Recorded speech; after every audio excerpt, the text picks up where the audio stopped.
So it really was the start of all starts for Valtteri Bottas. Even so, it was questioned by the FIA and the stewards, and they let him go. What we've done here, we've highlighted the red lights there at the top, and we're going to show you this frame by frame. It's going to rock forwards and then backwards. So keep an eye on the tyres rotating, and obviously the lights going out. So here we go. I'll press the play button.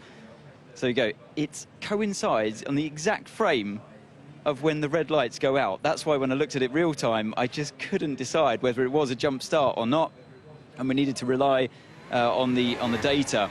Now remember, starting one of these cars, especially here as you go up the hill towards turn 1, I've heard that you can gain up to 2 meters in 50 millisecond reaction time over 4 seconds.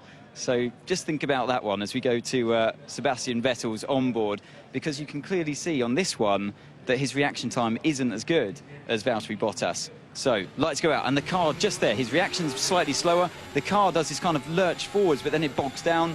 And I would say that's probably your 2 meters that we were talking about. So an amazing start. I'm sure he's not going to be able to replicate that again for the rest of the year. But yeah, you were basically never going to beat him off the line today. Yeah, in complete contrast, we just heard from Christian Horner. This was Max Verstappen off the line. And you can hear that. It goes into the anti-stall. He has to dip the clutch again on the steering wheel, of course, and then re-release it. And at that point, you're not going through the right procedure. He was a little bit slow into turn 1, but not his fault at all that he got hit up the back by Fernando Alonso, who, of course, was hit up the back by Danny Kvyat.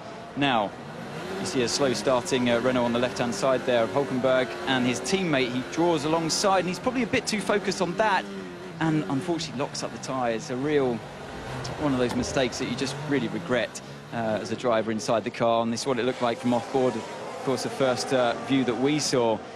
But I have to say, you really shouldn't be making mistakes like this at this level, and I'm sure, you know, the team are disappointed in the quest for being one of those drivers that the team at Red Bull are looking at to promote maybe in the future.